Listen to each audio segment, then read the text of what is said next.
Grandpa Jones and the No Company Cat. Story by Hilary Smiley. One sunny morning, Grandpa Jones opened his front door and looked out into the street. A passing truck blew a cloud of black smoke into his face. Grandpa Jones coughed. The paper boy tossed a rolled newspaper into the doorway. It hit Grandpa Jones on his knee. "Ow!" he cried. A police siren began to shriek. Grandpa Jones jumped. "Dear me!" he muttered. He picked up the newspaper and shut the door with a bang. Grandpa Jones poured himself a cup of tea. "I need peace and quiet," he said,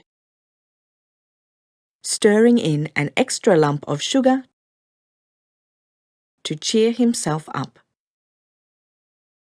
"I need a change." He opened the newspaper and read,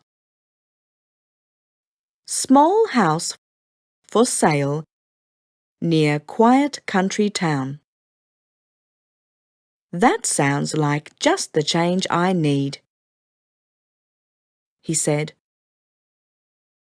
and he decided to buy the house. A few weeks later, Grandpa Jones moved into his new house in the country.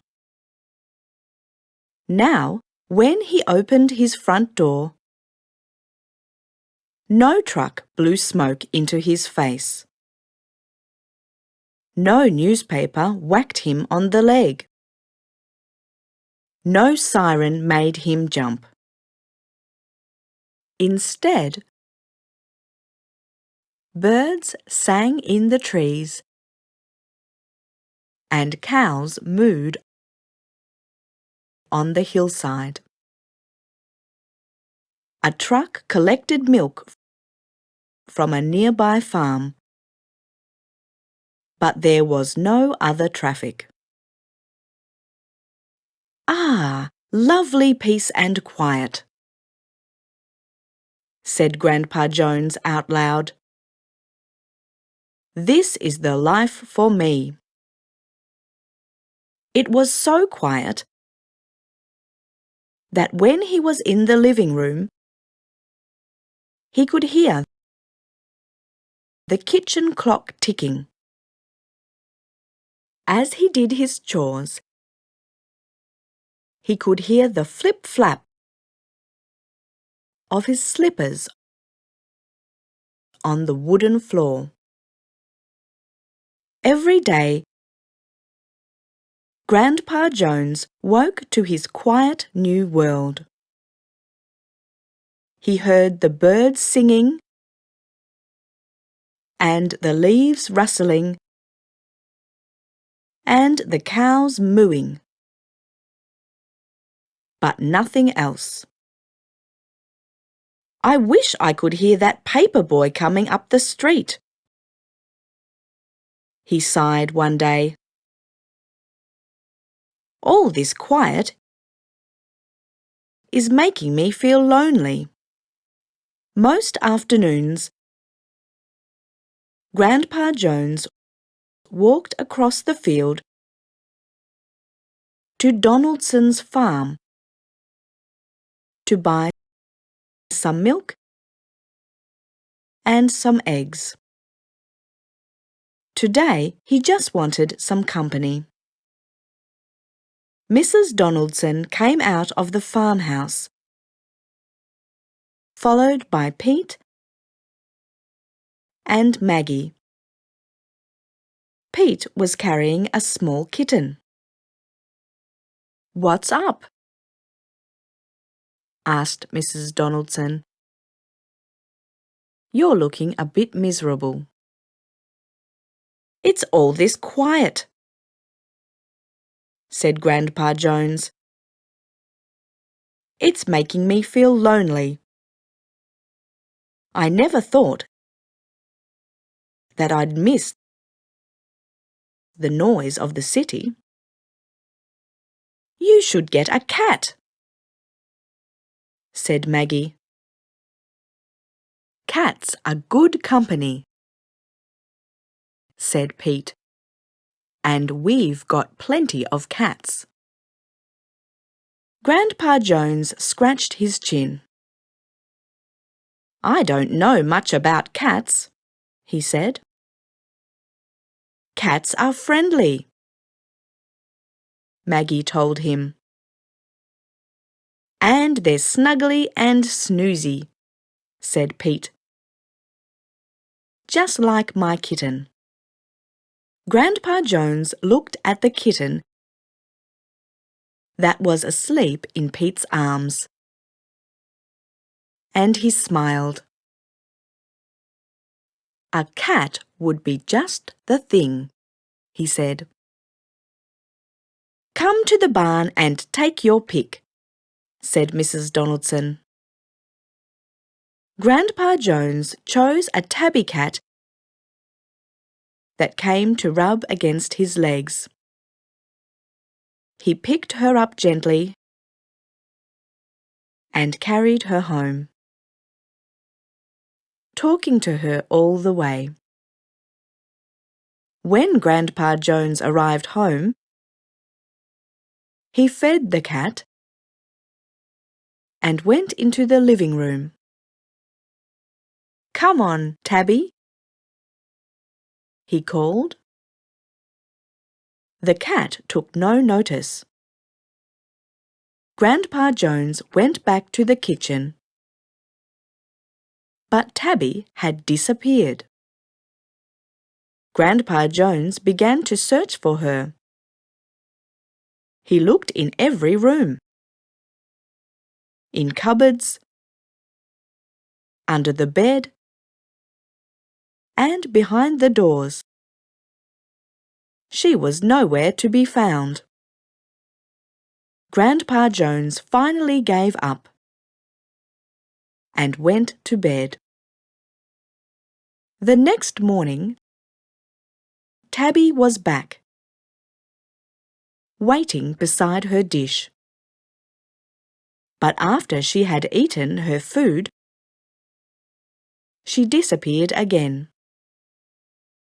As the days passed, Grandpa Jones saw very little of Tabby.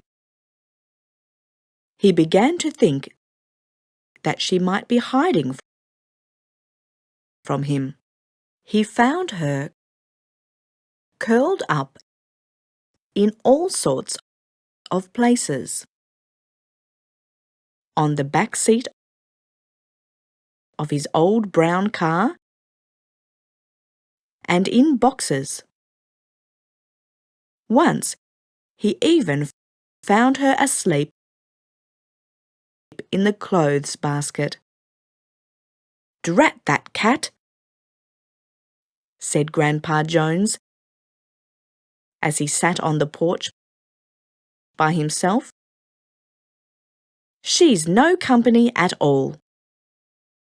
One day, Maggie and Pete came to visit. "How is your cat?" asked Pete.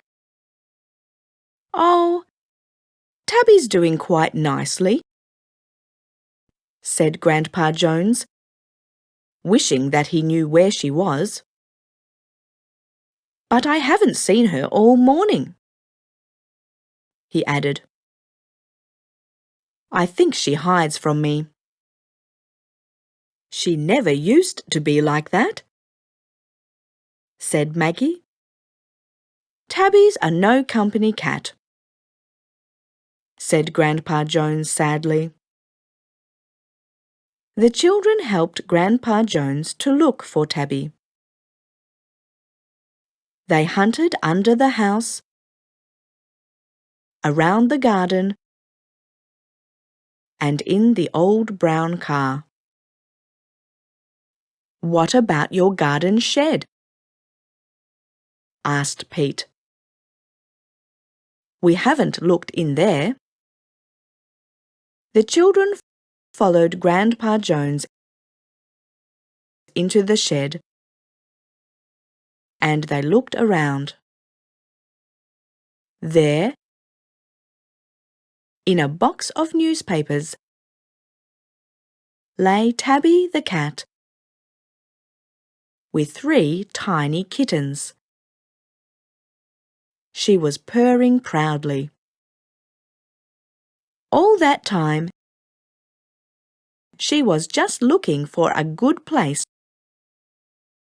to have her kittens, said Maggie, as they crept over to have a closer look. One Sunday afternoon, Maggie and Pete came to visit Grandpa Jones. They found him in his chair on the porch. He had 1 kitten on his lap, and the other 2 were snuggled in his slippers. Tabby was snoozing on the doormat. Grandpa Jones smiled at the children. "Look," he said. "I have company at last."